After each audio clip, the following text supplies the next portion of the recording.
一個人食飯10分鐘就可以搞掂，清爽開胃嘅涼拌青瓜木耳。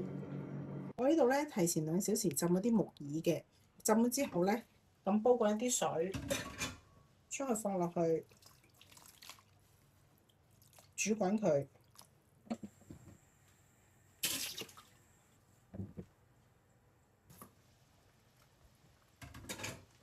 水滾啦，咁嘅時候咧滾透咗之後咧，咁我哋嘅木耳就撈起。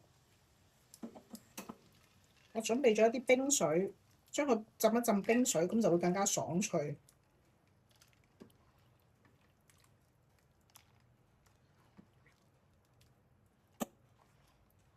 準備咗2條青瓜，咁首先咧，我就將佢頭同尾切咗佢唔要。拍啡瓜咧，如果你驚彈到周圍都係咧，有一個辦法，將佢套喺呢啲密封袋度，再拍。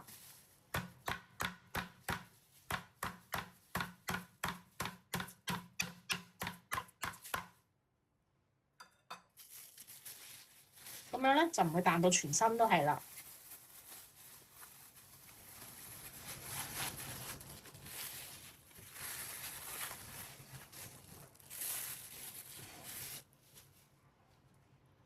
咁樣再切一切佢，斜刀切。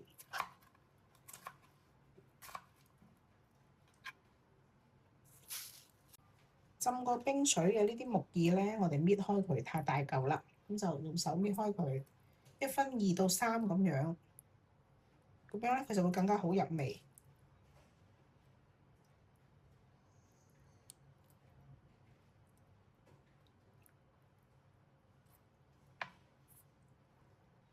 涼拌醬汁，首先落大量嘅蒜蓉、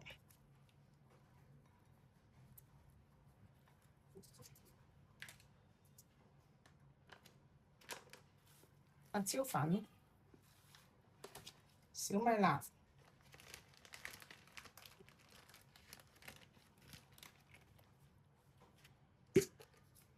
芝麻、適量嘅葱花。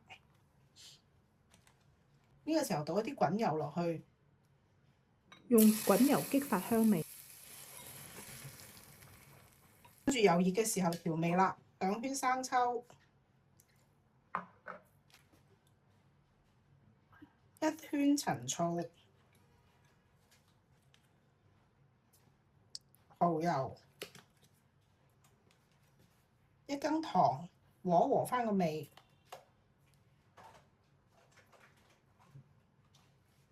半羹鹽，再落少少辣椒油，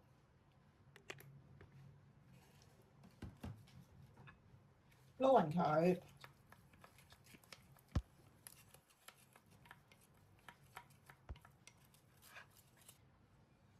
頭先準備嘅青瓜，我哋睇一睇佢有冇出水。如果佢有出水咧，記得將呢啲水倒咗佢先。因為頭先浸過冰水嘅木耳，木耳咧提一提大家，一定要浸2到4小時，唔好超過4小時，如果唔係就會有毒㗎。煮嘅時候咧，大概煮5分鐘，最起碼要煮5分鐘先可以熟透嘅。咁我哋將頭先浸過冰水嘅揸乾啲水分放埋落去。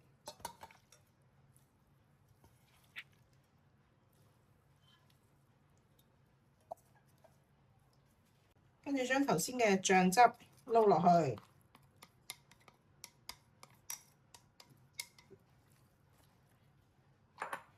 最後再滲多汁芫茜，跟住就撈勻佢。撈勻之後放喺冰箱雪30分鐘，咁樣會更加好味。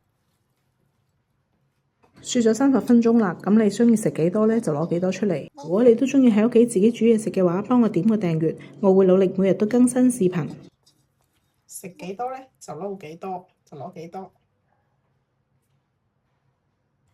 涼拌青瓜之後咧，再整多個手工餃子。手工餃子買翻嚟，好多人係唔知道點樣保存，因為佢怕結成一嚿。我一般係咁樣嘅，打開佢，攞隻碟分開佢一嚿一嚿。當佢結咗冰之後咧，再將佢放埋一齊咧，咁佢就唔會結成一嚿噶啦。依家我已經係放咗1-2個鐘結咗冰啦，咁我哋就將原先嘅膠袋裝翻起佢，咁樣佢就每一嚿都係獨立分開嘅，就唔會結成一嚿啦。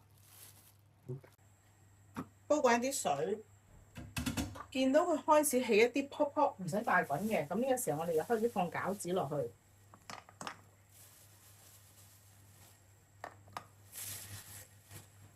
大火煮佢，吸蓋，但係唔好吸實，又留翻少少辣，如果唔係好容易滾瀉。好多人唔知道餃子點為之熟啦，我哋呢度滾起一次啦，見到佢放一杯水落去。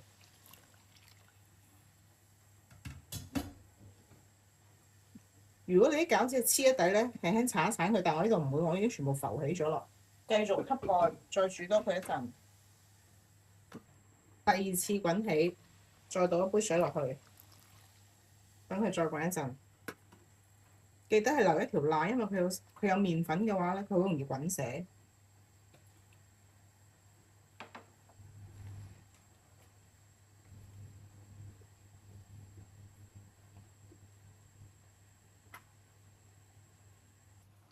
第二次都滾起啦，咁啊基本上都熟噶啦。咁啊落少少油，少少鹽，少少味精。餃子嘅湯咧，聽講係可以暖胃嘅。如果你中意飲呢個時候，其實都係可以飲嘅。無論煮幾多餃子，呢個方法佢都會全熟嘅。咁我哋就開始開起啦。大家如果有想食想學嘅菜式，歡迎喺留言區留言話我知。麻煩大家幫我點讚、訂閱、share 俾朋友。